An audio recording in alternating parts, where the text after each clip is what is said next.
સુરત VNSGUની સમરસ હોસ્ટેલમાં વિદ્યાર્થીઓની હાલાકીને લઈને એબીવીપીએ હલ્લાબોલ કર્યો। સુરતની દક્ષિણ ગુજરાતની પ્રતિષ્ઠિત વીર નર્મદ દક્ષિણ ગુજરાત યુનિવર્સિટી સંલગ્ન સમરસ હોસ્ટેલમાં વિદ્યાર્થીઓએ મોડી રાત્રે ભારે હોબાળો મચાવી દીધો। લાંબા સમયથી ચાલી રહેલી પાયાની સુવિધાઓની કમી અને નબળા ભોજનના વિરોધમાં અખિલ ભારતીય વિદ્યાર્થી પરિષદ એબીવીપી દ્વારા ઉગ્ર આંદોલન છેડવામાં આવ્યું હતું। ન્યાયની માંગ સાથે સેંકડો વિદ્યાર્થીઓએ તંત્ર વિરુદ્ધ સૂત્રોચ્ચાર કર્યા। આક્રોશ એટલો હતો કે અમને સુવિધા આપો અથવા ખુરશી ખાલી કરોના નારાઓથી આખું કેમ્પસ ગુંજી ઉઠ્યું। સુરતની સમરસ હોસ્ટેલમાં રહેતા વિદ્યાર્થીઓનો આરોપ છે કે તેમને છેલ્લા ઘણા સમયથી પૌષ્ટિક અને શુદ્ધ આહાર મળી રહ્યો નથી। બનાસકાંઠાના સાંસદ ગેનીબેન ઠાકોરે દરિયામાં ડૂબકી મારી કર્યું સ્કુબા ડાઇવિંગ। બનાસકાંઠાના લોકપ્રિય સાંસદ ગેનીબેન ઠાકોર અત્યારે તેમના સાહસિક અંદાજને કારણે સોશિયલ મીડિયા પર ચર્ચાનું કેન્દ્ર બન્યા છે। હાલમાં દક્ષિણ ભારતની મુલાકાતે ગયેલા ગેનીબેને સમુદ્રના ઊંડા પાણીમાં ઉતરીને સ્કુબા ડાઇવિંગનો આનંદ માણ્યો।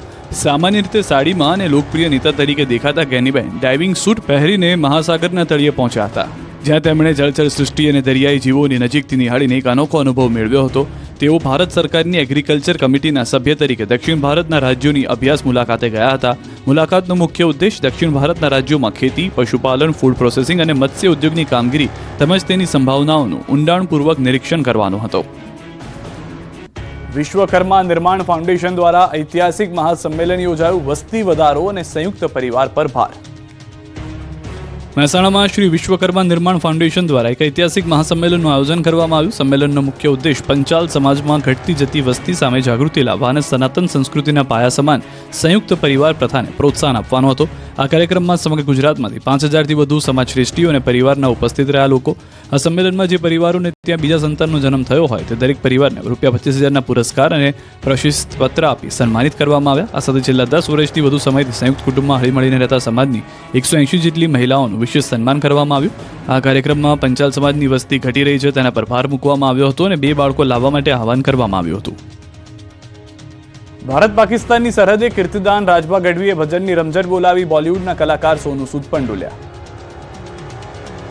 ભારત પાકિસ્તાનની સરહદે વાવ થરાદમાં કીર્તિદાન ગઢવી અને રાજભા ગઢવીએ ડાયરાની રમઝટ બોલાવી હતી। વાવ થરાદ પંથકમાં કડકડતી ઠંડી વચ્ચે ડાયરાની એવી રમઝટ જામી કે રૂપિયાનો વરસાદ થઈ ગયો। ગોલપ નેસડા ગામમાં ગૌ અભયારણ્ય માટે યોજાયેલા ડાયરામાં રીતસર નોટોનો વરસાદ થયો। લોકોએ 50 અને 500ની નોટો ઉડાડીને સ્ટેજ પર રૂપિયાની પથારી કરી દીધી। બોલિવૂડ અભિનેતા સોનુ સૂદ પણ ડોલ્યા હતા। સોનુ સૂદે ગોલપ નેસડા ગૌ અભયારણ્ય માટે 11 લાખનો ચેક આપ્યો। તો 1000થી વધુ ગૌવંશનો નિભાવ કરી રહેલી ભારેશ્વર ગૌશાળામાંથી ગુજરાતનું પ્રથમ ગૌ અભયારણ્ય બનશે। આ ગૌ અભયારણ્યમાં 50,000 ગૌવંશ આશરો મેળવશે। સુરેન્દ્રનગરમાં સજાથી બચવા ભૂવો બનેલો આરોપી ઝડપાયો। પોલીસે વેશ પલટો કરી ભુવા પાસે દાણા જોવડાવ્યા, બાદમાં ભુવાને દબોચી લીધો। ચેક રિટર્ન કેસમાં ફરાર આરોપીને પોલીસે પકડી પાડ્યો। સુરેન્દ્રનગરના જોરાવરનગરનું નિકુંજ પરમારને કોર્ટે ચેક રિટર્નના 2 કેસમાં 1 વર્ષની સજાનો હુકમ કર્યો, જેથી ધરપકડથી બચવા આરોપી નાસ્તો ફરતો હતો। વિસનગરમાં છુપાયો હતો। પોલીસથી બચવા માટે ભુવો બની ગયો હતો। ભુવો બનીને દાણા જોવાનું કામ કરતો હતો। આ અંગેની પોલીસને જાણ થતાં પોલીસે વેશ પલટો કરી શંકા ન જાય તે માટે મહિલા પોલીસને પણ સાથે રાખી ભુવા પાસે દાણા જોવડાવવાનું નાટક કર્યું। બાદમાં ઢોંગી ભુવાને પકડી લીધો। પોલીસે આરોપીની ધરપકડ કરતા ઘટના સ્થળે લોકોના ટોળા એકઠા થઈ ગયા હતા। સ્ટેચ્યુ ઓફ યુનિટીનું આકાશ વિવિધ રંગબેરંગી પતંગોથી ઉભરાયું। નર્મદા ખાતે સ્ટેચ્યુ ઓફ યુનિટીનું આકાશ વિવિધ રંગબેરંગી પતંગોથી ઉભરાયું। સ્ટેચ્યુ ઓફ યુનિટી એકતાનગર ખાતે જિલ્લા વહીવટીતંત્ર, ગુજરાત પ્રવાસન નિગમ ગાંધીનગર તથા સ્ટેચ્યુ ઓફ યુનિટીના સંયુક્ત ઉપક્રમે આંતરરાષ્ટ્રીય પતંગ મહોત્સવ 2026નું આયોજન કરવામાં આવ્યું।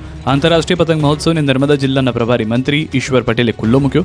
આંતરરાષ્ટ્રીય પતંગ મહોત્સવમાં 21 દેશોના 45 વિદેશી પતંગબાજો સહિત ભારતના વિવિધ રાજ્યોમાંથી પતંગબાજો જોડાયા। દેશ વિદેશમાંથી આવેલા 79 પતંગબાજોએ અવનવા અને આકર્ષક પતંગોના મનમોહક કરતબો રજૂ કરી ઉપસ્થિત દર્શકોને મંત્રમુગ્ધ કર્યા।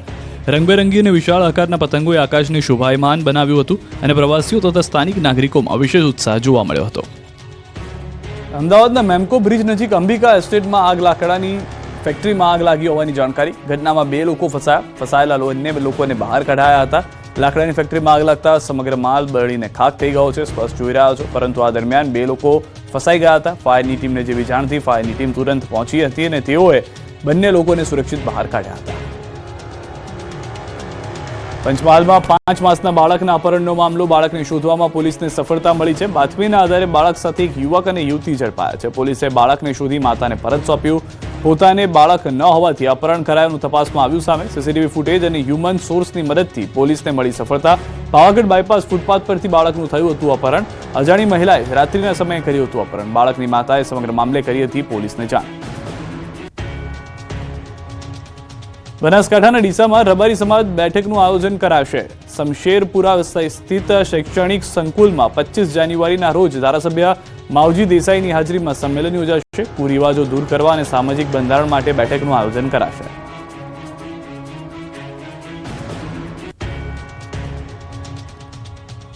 સુરતના ડિંડોલી પોલીસ મથક બહાર મારામારી. ડિંડોલી રાધાસ્વામી નગરમાં મારામારી થઈ હતી. હરિહરનગર સોસાયટીના 2 યુવક રાધાસ્વામી નગરના આવી કેટલાક લોકોને ધમકાવી રહ્યા હતા. સોસાયટીના યુવકો વચ્ચે મારામારી થઈ. ફરિયાદ નોંધવા આવેલા યુવક પર 4 ઇસમોએ હુમલો કર્યો હતો. પોલીસ સ્ટેશનમાં જ 2 પક્ષ વચ્ચે મારામારી થઈ. ડિંડોલી પોલીસમાં મથકમાં હાજર પોલીસ દોડી આવી બંને પક્ષોને અટકાવ્યા. ડિંડોલી પોલીસે મારામારી કરનાર લોકોની અટકાયત કરી કાર્યવાહી હાથ ધરી.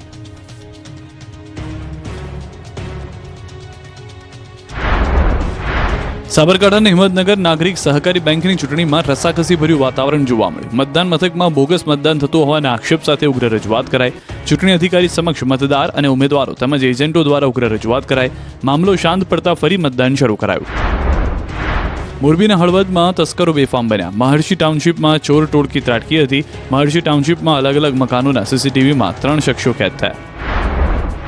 ગીર સોમનાથમાં દીપડાએ ખેડૂત પર હુમલો કર્યો. ગીર ગઢડાના ઇટવાયામાં ખેડૂત ખેતરમાં પિયતની કામગીરી કરી રહ્યા હતા ત્યારે આદમખોર દીપડો શિકારની શોધમાં આવી ચડ્યો. ખેડૂત પર હુમલો કરી દીધો. ખેડૂતે બચાવવા બૂમ કરતા પાડોશીઓ દોડી આવ્યા જેથી દીપડો ભાગી ગયો હતો. બાદમાં લોહીલુહાણ હાલતમાં ખેડૂતને હોસ્પિટલ ખસેડવામાં આવ્યા હતા. પાટણમાં કાર્યક્રમથી પરત ફરતા પાટીદારોને નડ્યો અકસ્માત. હારીજ રાધનપુર હાઈવે પર એક્ટિવા અને બસ વચ્ચે અકસ્માત થતા બસમાં સવાર 20 થી 25 લોકોને ઈજા પહોંચી જ્યારે એકનું મોત થયું. જામનગરમાં એક યુવક માટે પતંગની દોરી ઘાતક સાબિત થઈ છે. શહેરના દિગ્જામ સર્કલ નજીક આવેલ આંબેડકર બ્રિજ પરથી બાઇક ચાલક જઈ રહ્યો હતો ત્યારે યુવકના ગળામાં પતંગની જીવલેણ દોરી ફસાઈ ગઈ હતી. ગળાના ભાગે લાગતા યુવાનને સારવાર માટે હોસ્પિટલ ખસેડવામાં આવ્યો. જૂનાગઢની પ્રતિબંધિત ચાઇનીઝ દોરી ઝડપાઈ. 8 ફિરકી સાથે એક શખ્સને પકડ્યો. ઝાલારોપા વિસ્તાર પાસેથી પોલીસે 2400નો મુદ્દામાલ જપ્ત કર્યો. આ બાજુ બનાસકાંઠામાં ઉત્તરાયણને લઈને શિહોરી પોલીસ એક્શનમાં આવી. શિહોરી બજારમાં પતંગ સ્ટોલ પર કડક ચેકિંગ કરાયું. ચાઇનીઝ દોરી ન વપરાય તે માટે પોલીસે વિશેષ ઝુંબેશ શરૂ કરી. વેપારીઓને ચાઇનીઝ દોરીનો વેપાર ન કરવા કડક સૂચના આપી. સાથે જ પોલીસે 2 વ્હીલર ચાલકો માટે સેફટી ગાર્ડ લગાવ્યા. આ તરફ લોકોના જીવ બચાવવા માટે દાહોદમાં સેફટી તાર ઝુંબેશ શરૂ કરવામાં આવી. ગરવાડા ચોકડી નજીક આવેલા બ્રિજ ઉપરથી પસાર થતા 2 વ્હીલર ચાલકો માટે ખાસ સેફટી તાર લગાવવાની કામગીરી હાથ ધરાઈ. તંત્ર અને સ્વયંસેવકો દ્વારા અહીં નિઃશુલ્ક સેફટી તાર લગાવી આપવામાં આવ્યા. રાજકોટના જેતપુરમાં અજાણી મહિલાનો મૃતદેહ મળ્યો. ઓરડીમાંથી ચાદરમાં બાંધેલી હાલતમાં મૃતદેહ મળતા પોલીસ દોડતી થઈ ગઈ. પરપ્રાંતીય મહિલાની હત્યા થઈ હોવાની આશંકા છે. 12 કલાકમાં બીજી હત્યા થતા પોલીસની કામગીરી પર સવાલ ઉઠ્યા છે. અંકલેશ્વરની હવા ઝેરી બની છે. ઠંડીની ઋતુ દરમિયાન હવાના પ્રદૂષણમાં રજકણોની માત્રામાં વધારો નોંધાઈ રહ્યો છે. તેથી અંકલેશ્વર ઉદ્યોગ મંડળ દ્વારા તાત્કાલિક પગલાં લેવામાં આવ્યા. વિવિધ માર્ગો પર વોટર બ્રાઉઝર વડે નિયમિત રીતે પાણીનો છંટકાવ કરવામાં આવી રહ્યો છે. મોડાસાના લોકો કુદરતી ભૂકંપથી નહીં તંત્ર સર્જિત ભૂકંપથી ભયભીત. અરવલ્લીના મોડાસા તાલુકાના નવા વાઘોડિયા ગામે વિકાસના નામે વિનાશ ગ્રામજનોમાં ભયનો માહોલ ઉભો કરી રહ્યો છે. રેલવે લાઇન પાટે થતા બ્લાસ્ટિંગે ગ્રામજનોની ઊંઘ હરામ કરી દીધી છે. 50 મકાનોમાં તિરાડો પડતા ગ્રામજનો પરેશાન થઈ ગયા છે. આ ગામના લોકો અત્યારે કુદરતી ભૂકંપથી નહીં પણ તંત્ર દ્વારા સર્જિત ભૂકંપથી ફફડી રહ્યા છે. મોડાસા ટિન્ટોઈ રેલવે લાઇનના કામ માટે અહીં આવેલા ડુંગરોને તોડવામાં આવી રહ્યા છે. પણ આ ડુંગર તોડવા માટે જે બ્લાસ્ટિંગ કરવામાં આવે છે તેની સીધી અસર ગ્રામજનોના માથે પડી રહી છે. દ્રશ્યોમાં તમે જોઈ શકો છો કે કેવી રીતે પ્રચંડ ધડાકા સાથે ડુંગર ગજવી દેવામાં આવે છે. આ ધડાકા એટલા તીવ્ર છે કે ગામના 50 જેટલા મકાનોમાં મોટી મોટી તિરાડો પડી ગઈ છે.